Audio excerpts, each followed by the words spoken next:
star, tear it loose from its home, and you get a rogue star called S5 HVS1.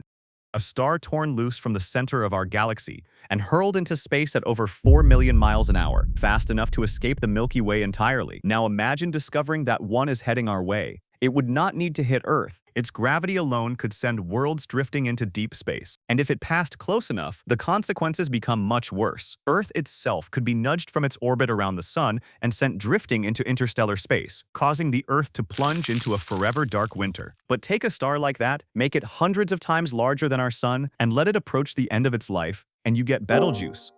Betelgeuse is a red supergiant so vast that if you placed it where our Sun sits, its surface would extend past the orbit of Mars and possibly reach Jupiter. Since Betelgeuse is near the end of its life, it would eventually go supernova.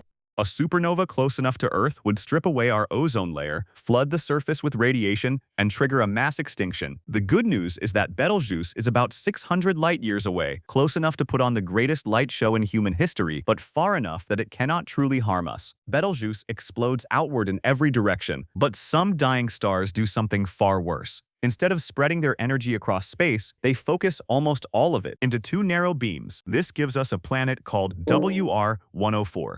These types of stars funnel almost all their energy into two narrow beams, creating a gamma-ray burst, the most violent event in the universe since the Big Bang. In a few seconds, a single burst can release more energy than our Sun will produce over its entire 10-billion-year lifetime. If one struck Earth, it would shred the ozone layer and scorch the side of the planet facing it. And because the burst travels at the speed of light, there would be no warning. The first sign that it had happened would be the sky already on fire. This dying star sits about 8,000 light-years away, spinning slowly toward its end. And for years, astronomers worried that one of its poles might be aimed almost directly at us. But recent measurements suggests it is probably tilted away from Earth. Probably. But take a gamma-ray burst, remove the dying star, and power it with a feeding black hole instead, and you get a quasar called 3C273. Located approximately 2.4 billion light-years from Earth, and for a while astronomers could not understand what they were looking at. They thought it was a star, but when they calculated how much energy it was producing,